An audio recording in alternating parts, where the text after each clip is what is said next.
वक्फ संशोधन बिल को लेकर एक बार फिर माहौल गर्म हो गया है, गर्मा गया है। मुस्लिम पर्सनल लॉ बोर्ड ने दिल्ली में मोर्चा खोल दिया है। इसमें विपक्ष के कई दलों ने मुस्लिम बोर्ड का समर्थन किया है। वहीं बीजेपी ने इसे तुष्टीकरण की राजनीति बताया है।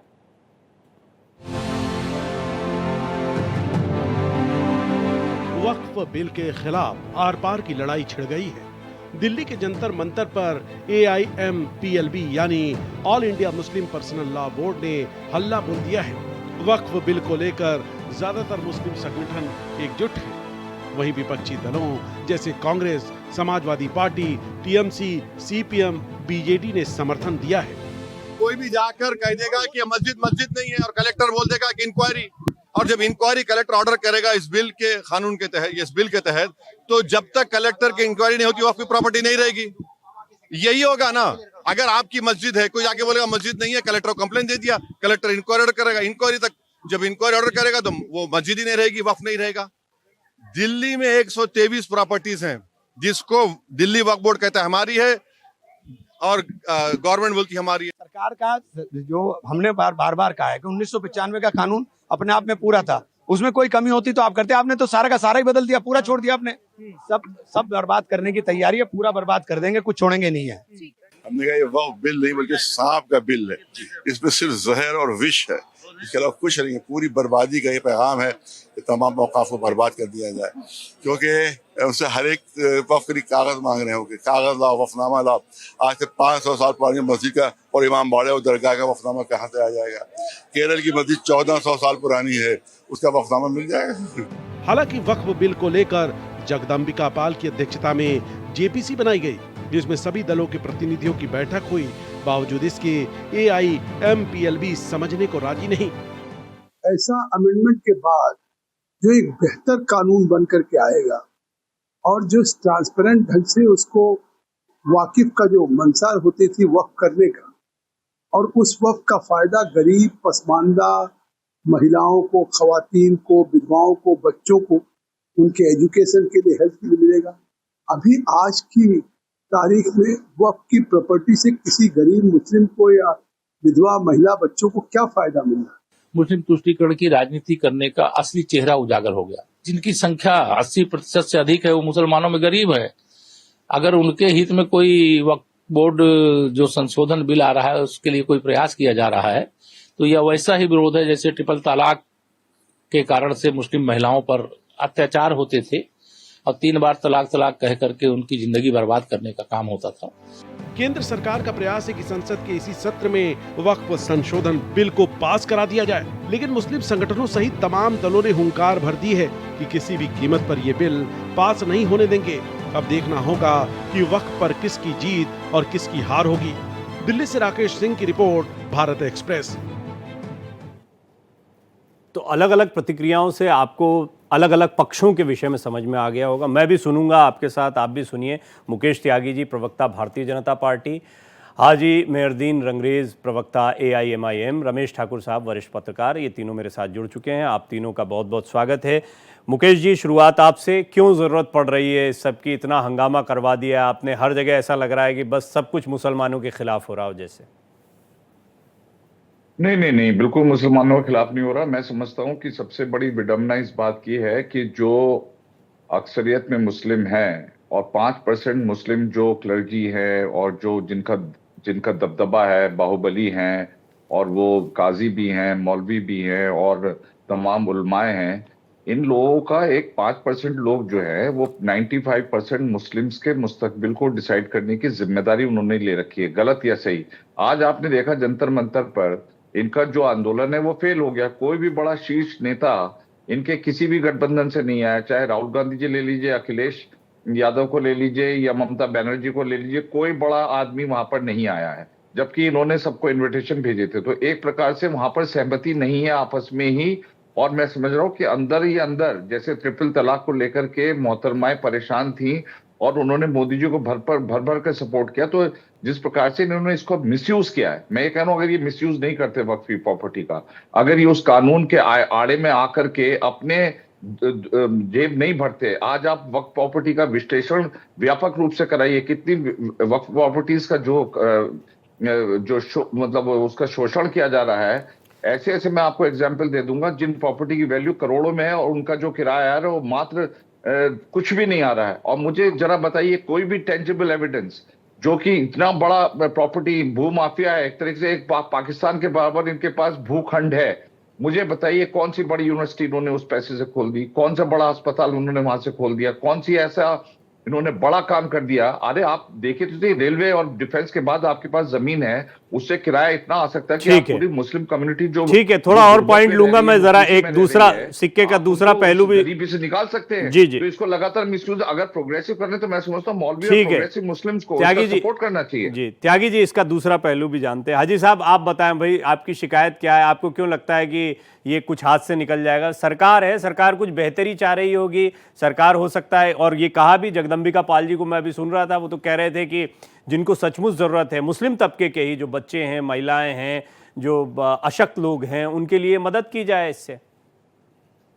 देखिए परवीन भाई, जिस तरीके से सरकार इस तरीके का बिल लेकर आती है, अभी ये किसान कानून, किसानों के लिए कानून लाए, किसानों को पसंद नहीं आए। अभी ये वक्फ का कानून लिया है, मुसलमानों को पसंद नहीं आ रहा। आप कह रहे हैं कि मुसहफ की इनकी फलाह बूदी के लिए ला रहे हैं। अरे जब मुसलमान नहीं चाह रहा आपसे कोई कि आप किसी तरीके का अमेंडमेंट करें, तो आप क्यों उसमें जो है कूद रहे हैं? अच्छा मुझे पहले ये समझाइए, यही वाला सेंटेंस पहले रंगरेज भाई मुझे ये समझाइए कि मुसलमान नहीं चाह रहा, ये कैसे तय हो गया? मतलब ये यहाँ पर जो मुसलमान इकट्ठा हुए यही सबका वो जिम्मेदारी ले लेंगे? कैसे कोई एक जनमत संग्रह करवाया गया? मुसलमान नहीं चाह रहा आप लोग बोल देते तो ऐसा लगता है देश में एक माहौल बन गया है। देखिए बहुत सारे करोड़ों लोगों ने जो है इसके खिलाफ जो है मेल भी किए हैं और बहुत सारी चीजें प्रोटेस्ट भी हो रहे हैं। और बैरिस्टर असदुद्दीन ओवैसी साहब ने भी कहा, और सब जितने भी हमारे विपक्ष के नेता हैं, सब लोगों का यही मानना है कि इस बिल की जरूरत नहीं है, तो सरकार को इसे मामले को खत्म कर देना चाहिए। नहीं, मगर सरकार जिस तरीके की हड़गम्मी कर रही है लगातार, इस तरीके से अगर उनके पास बहुमत है तो वो क्या अल्पसंख्यक लोगों को उनके जो अधिकार है, जो उनकी वक्फ की संपत्ति है, मान लीजिए मैं कह रहा हूँ कि मेरे पास 200 साल पुराना घर है, मैं उसकी रजिस्ट्री नहीं है। 1906 में पहली बार या 1911 में शायद मेरे को पहली बार रजिस्ट्री का कानून मतलब रजिस्ट्री का होना शुरू हुआ। उससे पहले तो सबके पास वक्फ बाई यूजर ही है और सब वक्फ पर उस तरीके से कागजात हैं। तो इतने पुराने कागजात दिखाने की जरूरत पड़ेगी? तो इस तरीके की बातें करना, और ये कानून में हम कह रहे हैं कि आप जो है इस कानून को वापस लीजिए, कोई प्रोटेस्ट नहीं होगा। अगर आप इस तरीके करते हैं तो जैसे सरकार सीए एनआरसी का कानून लाई थी, एनआरसी में हमारी नागरिकता छीनी जा रही थी, इस कानून के तहत हमारी जो है संपत्तियों को छीनने के लिए सरकार इस तरीके का करती है और पूरे देश का त्यागी जी कुछ कहें? हालांकि मैं रमेश ठाकुर साहब को शामिल करना चाह रहा हूं अब चर्चा में, लेकिन त्यागी जी संक्षेप में, आप क्योंकि बीच में कुछ कहना चाह रहे थे तो आप अपना पॉइंट रखें। देखिए मुझे तो एक शेर याद आ रहा है, मेरा मुंसिफ ही मेरा कातिल है, मेरे हक में क्या फैसला देगा। मुझे बताइए, ट्राइब्यूनल जो है उसका जो फाइंडिंग है वो कंक्लूसिव है, उसके बाद आप कहीं चैलेंज नहीं कर सकते। अगर आपने कोई गड़बड़ी की है और आप उसका मिसयूज कर रहे हैं तो क्यों नहीं जुडिशियल प्रोसेस के अंदर आखिर तक उसका डिटर्मिनेशन हो? क्यों नहीं दूसरे नुमाइंदगी आए, महिलाएं क्यों नहीं आए, मोहतरमाएं क्यों नहीं आए?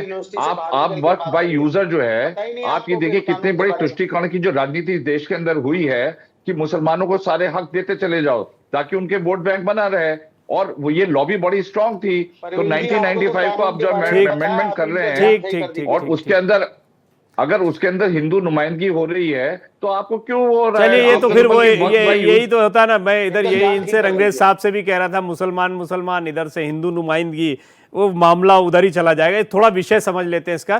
ठाकुर साहब आपने दोनों पक्ष सुने हैं, मैं चाहूंगा जरा एक बैलेंस व्यू रखें। वैसे तो मुझे ऐसा लगता है कि देश एक है, एक कानून से चलता है, नियम कायदे भी एक जैसे हैं, ज़मीनों को लेकर सरकार विचार कर सकती है, लेकिन वक्फ की ज़मीनें अलग होती है, उनको मत छेड़ो जैसी एक स्थिति चली आ रही थी, और ऐसी अपने आप में ये एक ही मिसाल या एक ही स्थिति बनती है। तो क्या आपको लगता है इसको छेड़ना कितना उचित, या इसमें किन चीज़ों का ध्यान रखने की ज़रूरत? देखिए प्रवीण जी, सबसे पहली बात तो ये है, देखो कोई भी चीज अगर आती है, अगर उसको रिफॉर्म करने की अगर बात की जाती है, उसको आप सियासी चश्मे से मत देखो। एक इंटेलेक्चुअल एक नजरिए से अगर जब आप देखोगे ना, तो बिंदुवार तरीके से सब चीजें सामने हो जाती हैं। इसी सरकार ने लगभग 1900 पुराने ऐसे कानूनों को रद्द कर दिया, खत्म कर दिया जो अंग्रेजों के समय थे। और वो कानून मुसलमानों को भी परेशान कर रहे थे, हिंदुओं को भी परेशान कर रहे थे। कई समुदायों के लिए वो सही नहीं थे, या यूं कहें कि जनमानस के लिए नहीं थे, उनको खत्म कर दिया। अभी रंगरेज जी ने एक बात कही, उन्होंने अपने पूरे सवाल का जवाब उन्होंने एक शब्द में कह दिया कि एक बड़ी जब बिल्डिंग होती है तो उसकी रंगाई पुताई होती है। सेम वैसे ही हो रहा है, क्योंकि अगर जो बहुत पुरानी जब चीज होती है या उसको रिफॉर्म करो, या घर की बात आती है, अगर जब पुराना हो जाता तो उसको आप रंग रोगन पुताई वगैरह आप उसको करते हो ना। तो कुल मिला के सरकार की मंशा यही है कि इसको हम थोड़ा सा एक नया अमली जामा देंगे, आधुनिक करेंगे। और जहां करप्शन हो रहा है, क्योंकि इनकी जो ऑडिट हुई है और जो इंटरनल इन्होंने रिपोर्ट करवाई है, उसमें ये आया कि वक्फ के नाम से जितना पैसा जा रहा है उसमें कम से कम 60% जो पैसा है वो करप्शन की भेंट चढ़ता जा रहा है। अगर इसको रोकने की अगर सरकार की मंशा है तो बेहतरीन है, मुझे लग रहा है इसमें किसी को दिक्कत नहीं होनी चाहिए। और परवीन जी, दिक्कत कहां रही है वो उस चीज को हमें समझने की जरूरत है। दिक्कत यहाँ पे सिर्फ ये आ रही है, सरकार की तरफ से कुछ चीजें स्पष्ट नहीं की गई हैं। उन्होंने, हालांकि ये तो हो गया कि भाई जो बिल आ रहा है उसको संशोधन किया जा रहा है, ना कि उसको खत्म करा जा रहा है। लेकिन संशोधन में क्या फैक्ट है, कौन सी ऐसी आपके पास रिपोर्ट है जो इंटरनल आपने रिपोर्ट करी है, सरकार की रिपोर्ट है, जो खामियां आप लोगों ने पाई हैं। ये तो सिर्फ मीडिया की रिपोर्ट है कि कुछ ऐसी खामियां हैं जिसको लेके सारी चीजें हो रही हैं। अब जगदम्बिका पाल से कई पत्रकारों ने भी पूछा है, कई पॉलिटिकल पार्टियों ने भी पूछा है कि इसका ड्राफ्ट क्या है, इसकी कुछ चीजें हमें बताइए। मीटिंगें हो रही हैं, मीटिंगें में वो अपनी बात रख रहे हैं, सरकार अपनी बात कर रही है, और यहाँ से जो विपक्ष अपनी जो नाराजगी, अपनी चिंता जो बता रही, कह रहे हैं उस पर कोई बात बहुत बढ़िया कर नहीं रहे। तो ये सारी आपने मामला बिल्कुल स्पष्ट रख दिया। अभी आपको दर्शकों ने अगर सुना होगा ना तो उनको एग्जैक्ट दोनों बिंदु समझ में आ गए होंगे। रंगरेज साहब, पहले तो आप लोगों को डर क्यों लग रहा है? भाई देखिए, ऐसा तो नहीं है कि सब कुछ ले लिया जाएगा। जो सही चल रहा होगा, जो चिन्हित जगह है, जो पूजनीय जगह है, जो वक्फ की होनी चाहिए वो रहेगी, बस उनको लीगलाइज किया जाएगा या उनका एक और अगर कहीं इलीगल होगा, जबरदस्ती कब्जाया होगा, उसमें कोई घोटाला चल रहा होगा, कोई गलत इस्तेमाल कर रहा होगा तो वो आइडेंटिफाई हो जाएगा। क्यों रोकना चाहते हैं आप इस काम को? देखिए परवीन भाई, जिस तरीके से अभी बीजेपी के प्रवक्ता ने फेक न्यूज फैलाई, आपने एक बार भी उन्हें इंटरप्ट नहीं किया और उनका जो ज्ञान था उन्हें सही नहीं किया। उन्होंने कहा ट्रिब्यूनल में जाके लोग फिर कहीं पे भी अप्रोच नहीं कर सकते, उनसे पूछिए, हाई कोर्ट में भी जा सकते हैं, सुप्रीम कोर्ट भी जा सकते हैं। पहली बात तो इन्होंने ये बताई। दूसरा, जो वक्फ बोर्ड में जो अधिकारी होते हैं वो जो अगर केंद्र का है तो केंद्र के ही लोग उसमें नॉमिनेट होते हैं, अगर राज्य सरकारों के हैं तो राज्य सरकारें उन्हें चुनकर उन्हें भेजती है, और उसमें सभी समाज के लोग होते हैं।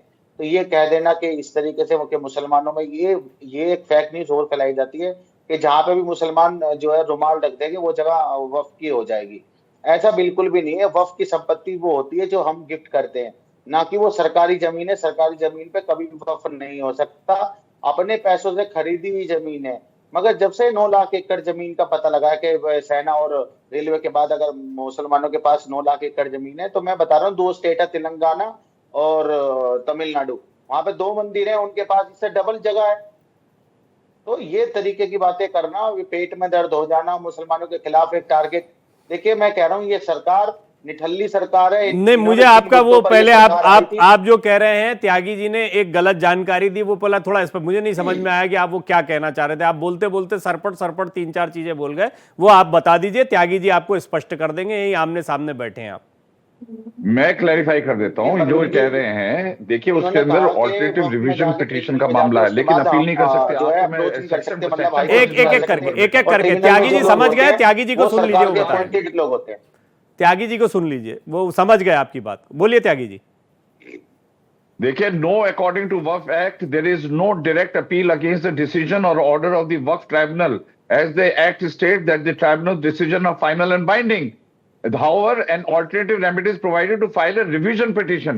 तो रिवीजन पिटीशन में जनरली अपील नहीं किया जाता है, ये आपको मालूम होना चाहिए। इसमें साफ वक्फ एक्ट के अंदर सेक्शन है, उसमें लिखा है कि यू कैन नॉट अपील। अब जो है अपील की प्रोविजन है।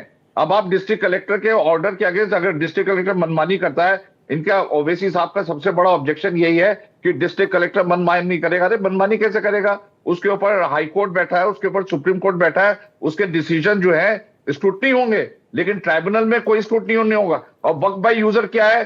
500 साल पुरानी, 1400 साल पुरानी प्रॉपर्टी, हम कागज नहीं दिखाएंगे जी हमारी प्रॉपर्टी है ये। अरे भाई ये कोई तरीका है? ये तो मतलब बिल्कुल शरीयत कोड बना दिया कि हमारा लफ्ज जो है आखिर लफ्ज है और किसी की हिम्मत नहीं जो इसके बारे में बोल सके। आप किसी भी प्रॉपर्टी ले लें।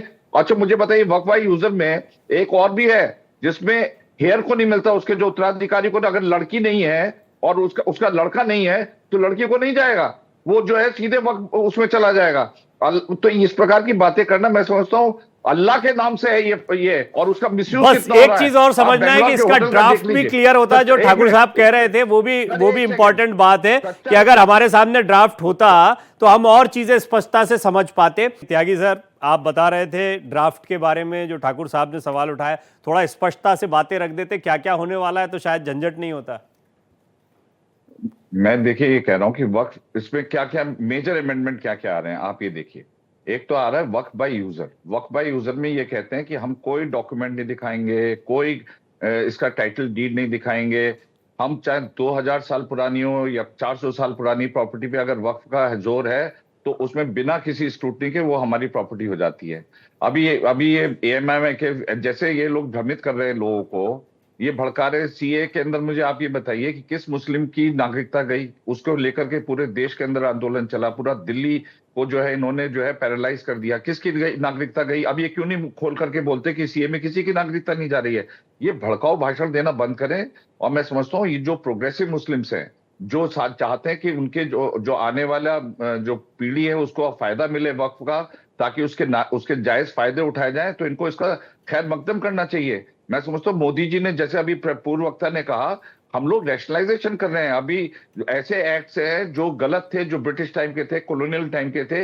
ये चाह रहे हैं एब्सोल्यूट पावर कि हमें कोई छुए नहीं, ये हमारा जन्मसिद्ध अधिकार है। हम जिस प्रॉपर्टी पे हाथ रख दिया, अब ताजमहल मांग रहे हैं, प्रयागराज मांग रहे हैं, पता नहीं कितनी प्रॉपर्टीज इनके उसमें अभी और भी हैं। वो तो जो एक्वायर कर ली तो कर ली, ये किसी भी प्रॉपर्टी पे हाथ रख सकते हैं और कह सकते हैं पूरा गांव इन्होंने वक्फ प्रॉपर्टी को डिक्लेयर कर दिया है। तो हिंदुओं के टेम्पलों को वक्फ प्रॉपर्टी डिक्लेयर कर दिया है। तो आप ये इस प्रकार की बातें मत करिए, क्योंकि जनता आपको देख रही है और आप ही के कम्युनिटी के अंदर रिवोल्ट पैदा हो रहा है कि ये गलत बात की जा रही है। उसे प्रोग्रेसिव बनाइए ताकि उसका फायदा उठाए। अब मैं बताऊं, मदनी जी का ऑफिस है IPO के पास, वहां पे उन्होंने कई हजार स्क्वायर यार्ड जमीन ले रखी है अपने ऑफिस के लिए। और मैं आपको कई बताऊंगा, विंडसर मैनर होटल है बैंगलोर के अंदर, 600 करोड़ की प्रॉपर्टी मात्र या 22 से 23 लाख रुपए ये सब चिन्हित हो गई है उसमें। ये आपकी उसके अंदर ये त्यागी साहब आपकी अपनी जानकारी है, चिन्हित हो गई है सारी। सर मैं आपको डॉक्यूमेंट के साथ सपोर्ट कर नहीं मतलब ये चिन्हित, अरे आपके डॉक्यूमेंट तो ठीक है, ये वहां चिन्हित तो नहीं हो गई JPC में? ये पूछ रहा हूं। नहीं, JPC में ये देखिए, JPC में जगदीप पाल जी के ऊपर ऑब्जेक्शन लगा रहे हैं। अरे मैं आपसे एक बुनियादी प्रश्न ये कर रहा हूं, जब ये वक्फ अमेंडमेंट बिल आया ही था, आपने क्यों नहीं खिलाफत करी, आपने क्यों नहीं मुखालफत करी? इसका मतलब आप कहीं ना कहीं से परोक्ष या अपरोक्ष रूप से उसमें अमेंडमेंट चाहते थे। जब JPC में अमेंडमेंट एक्सेप्ट हो गए, आपने पूरा पार्टिसिपेशन किया, आप सड़क पे आ गए। तो आपकी साजिश जो है किसी ना किसी प्रकार से अपनी पॉलिटिकल रेलेवेंस को बनाने के लिए आप सड़क पे आते हैं और लोगों को नरेटिव ठीक। मैं इसी बात पर आना चाह रहा था। ठाकुर साहब, क्या ये नैरेटिव का खेल चल रहा है? इधर से दोनों ही तरफ से, एक थोड़ा सा इधर भी दिखा रहे हैं कि देखो अब ये हिंदुत्व की बात हो रही है, अब दौर बदल गया है। दूसरा इधर भी नैरेटिव है कि मुसलमानों देखो अब तुम्हारे लिए बिल्कुल सही समय नहीं चल रहा है, सब खत्म हो रहा है। नहीं देखिए प्रवीण जी, जिस तरीके से अभी जो त्यागी जी कह रहे थे, वो हल्की बारीकी सी कुछ चीजों को पकड़ा, उन्होंने बताने की कोशिश करी, लेकिन वो थोड़ा सा आपने भी मीटर घुमाया लेकिन थोड़ा बच गए। मैं बताता हूं उसमें क्या, जो हमारे सूत्र इसमें बताते हैं। देखिए, ड्राफ्ट की जो कॉपी है वो जगदम्बिका पाल के पास भी नहीं है, वो भी खाली हाथ है। अब ये सरकार क्या है, इस सरकार की जो प्रवृत्ति ऐसी रही है दुल्हन की तरह कि भैया एंड तक दुल्हन का घूंघट नहीं उठाएंगे, जब घर में आ जाएगी तभी घूंघट उठाएंगे ताकि घर वाले सब देख लें और उस दिखाई के पैसे भी मिलेंगे। तो सरकार भी ऐसी कर रही है कि ड्राफ्ट के नाम से कुछ मत दिखाओ, पत्रकारों को भी कुछ मत बताओ और मीटिंग कमेटी में जो लोग हैं उनको भी कुछ मत बताओ। लेकिन कुछ चीजें ऐसी निकल के आई हैं, जैसे इन्होंने सारे जिलाधिकारियों से एक सर्वे रिपोर्ट मांगी है, जहां जहां वक्फ की जो बिल्डिंग है या जो भी उनकी जमीनें हैं, उसमें है क्या, जमीन तो इतनी है, इन्होंने इतनी फैला रखी है अब जो फैलाई है उसका उनसे कागज मांगा जा रहा है, उनसे, ये मुकेश जी ने बिल्कुल सही कहा, कागज भी मांगा जा रहा है, उनका प्रूफ भी मांगा जा रहा है। ये बताने में ये लोग पूरी तरीके से नाकाम हो रहे हैं। अब उनको जैसे उदाहरण के तौर पे भाई 1 बीघा जमीन जो उनको अलाउड की गई है, जो उनके नाम है, वो तो उनके पास कागज हैं, दिखाने में कोई दिक्कत नहीं है। अब बट 1 बीघा के चक्कर में इन्होंने 2 बीघा को कब्जा कर रखा है, 3 बीघा को कब्जा कर रखा है, वो कहां से आप दिखाओगे? दिक्कत मेन यहीं पे आके फंस रही है। और सबसे बड़ी बात है, मुझे लगता है, मैं पॉलिटिकल पार्टियों को इसमें विशेष तौर पे एआईएमआई को ये जरूर मेरी राय रहेगी कि कुछ दिन वेट करना है, हफ्ते भर में ये ड्राफ्ट सामने आ जाएगा, अब पूरा मसौदा भी सामने आ जाएगा और संसद के पटल पे भी आ जाएगा। मजा तब आएगा। बट मुद्दों की उसमें देखिए क्या देखिए चीज़ें ठाकुर रही साहब, हैं। हम जानते हैं हर मुद्दे की पॉलिटिकल ग्रेविटी होती है और वो एक सही समय पर उस पर हथौड़ा मारना जरूरी होता है। तो यहाँ पर जितने मुस्लिम पक्षकार जुटे थे उन्होंने तो पॉलिटिकल पार्टीज को भी जोड़ना चाहा, पर वो कोई साथ में आया नहीं, जैसा त्यागी जी शुरुआत में बता रहे थे। लेकिन रंगरेज साहब देखिए, होगा तो सही, आप लोग क्या चाह रहे हैं, मतलब आप क्या करेंगे आगे, क्या करने वाले हैं आप लोग? देखिए, हमारा ये है, अगर सरकार इस तरीके का बिल और ये ड्राफ्ट लेकर आती है तो हम उसका प्रोटेस्ट करेंगे। जो संविधान का हमें जो अधिकार मिला हुआ है और कानून के तहत प्रोटेस्ट होंगे, और उसके फिर जो सरकार को, जो नींद में सोई हुई है सरकार, को जगाने का काम करेंगे। नहीं तो सरकार, यही हमारा एक अगला स्टेप रहेगा। और पूरे देश में अपने सभी स्टेटों के, जो आप कह रहे कि कोई नहीं आया, मैं कह रहा हूँ वो सारे जितनी विपक्षी पार्टी के जो नेता थे सब लोग आए थे। अब बड़े लोगों को बुलाया नहीं गया था, जो पार्टी के अध्यक्ष हैं या मुख्यमंत्री हैं, उन लोगों को तो इनविटेशन कार्ड ही नहीं गया था। जो लोग, जिनको बुलाया था वो सब लोग आए, जो जोन पार्लियामेंट्री जीपीसी में थे वो लोग सब लोग आए, जो विपक्षी पार्टियां थी वो सब। तो ये तो बीजेपी का शुरू से ही रहता है कि एक नैरेटिव बनाया जाए, फैक्ट नैरेटिव। इनके पास तो व्हाट्सएप यूनिवर्सिटी है, उससे कुछ भी बोल देते हैं, फिर वो चर्चा उसी पे ठीक है, ध्यान छोड़िए, वो आकर्षित तो कर देते हैं विषयांतर हो सबका। जाएगा। अभी मगर हमारी अभी पार्टी एक और हमारा मतलब ये कहना है इस कि विषय सरकार पर को- बने रहें। तो त्यागी साहब ये बताइए कि क्लैरिटी आ जाए, लोगों में कंफ्यूजन ना हो, मुस्लिम समुदाय में भी ये कंफ्यूजन ना हो कि भाई कुछ ऐसा किया जा रहा है जिससे वक्फ जा रहा है, या मतलब जो भी आप इसको भले ही कह लीजिए, वो आपका फेक नैरेटिव कह रहे हैं, आप उनका फेक नैरेटिव कह रहे हैं, बट ये नैरेटिव का गेम चलेगा या आपको लगता है कुछ स्पष्टता जल्दी आ जाएगी सामने? नहीं, मैं समझता हूँ कि ये बहुत बड़ा सुधार है, बहुत बड़ा वेलफेयर मेजर है। और आप ये देखिए, लिमिटेशन का जो एक्ट है वो इन पर अप्लाई नहीं होता, मतलब बाकी सब पे अप्लाई होता है, इनके ऊपर नहीं होता। तो ये क्या मतलब स्पेशल बने हुए हैं या इनको स्पेशल प्रिविलेजेस दिए हुए हैं गवर्नमेंट ने कि भाई इनको आप छूइए नहीं? तो इस प्रकार की जो डिस्क्रिमिनेशन है, मैं समझता हूँ वो बिल्कुल वाजिब नहीं है। तो इनको एक्सेप्ट करना चाहिए, भाई लिमिटेशन का रूल लगना चाहिए। ये थोड़ा ना कि आप पे इनफाइनाइट राइट्स हैं, आप कभी भी अपनी प्रॉपर्टी, किसी भी प्रॉपर्टी को बोल सके। और मिसयूज का पूरा मैं आपको दस्तावेज दे सकता हूँ किस तरह से इन्होंने प्रॉपर्टी को जो है कमर्शियल गेन के लिए यूज किया, अपने अपने लोगों को दिया, आधा बांटे रेवड़ी, फिर अपने को दे। तो इन्होंने तो धोखा किया है, अपने अपने अपने खुद कौम के साथ धोखा किया है। जो बेचारे गुर्बत में रह रहे हैं मुसलमान, मुझे बताइए आज गरीबी रेखा में मुसलमान कितने ज्यादा हैं और कितनी बड़ी प्रॉपर्टी इनके पास है? क्या कर रहे हैं ये बताइए? उनकी उनकी उनकी मुफलिसी दूर करने के लिए कुछ नहीं कर रहे हैं ये लोग। उसको ये लोग, सिर्फ चंद लोग जो है 5% लोग उसको एक्सप्लॉइट कर रहे हैं। तो ये इस प्रकार की बातें ना करें। आप मुझे अगर एक बात समझ में आ गई आज की चर्चा में कि ये बात यूं ही नहीं उठकर आई है, इसके पीछे ठोस आधार है। सरकार ने या भारतीय जनता पार्टी की तरफ से पहले से इसमें कई साक्ष्य जुटाए गए हैं, उस पर कार्य किया गया है। और फिर अब जो चल रहा है पॉलिटिकल रस्साकशी, क्योंकि आसान नहीं होता इस तरह की चीज़ों को लाना, तो ये पॉलिटिकल बहस चल रही है, जेपीसी भी बन गई है। उम्मीद करते हैं जो भी होगा वो सभी के हित के लिए होगा, इस देश के हित के लिए होगा, उस समुदाय के हित के लिए होगा जिनके लिए इस तरह की प्रॉपर्टीज़ का इस्तेमाल होना चाहिए। मुकेश जी, आपका बहुत बहुत धन्यवाद। आजी भाई, आपका भी बहुत बहुत धन्यवाद। और ठाकुर साहब, आपका भी बहुत बहुत धन्यवाद चर्चा में जुड़ने के लिए।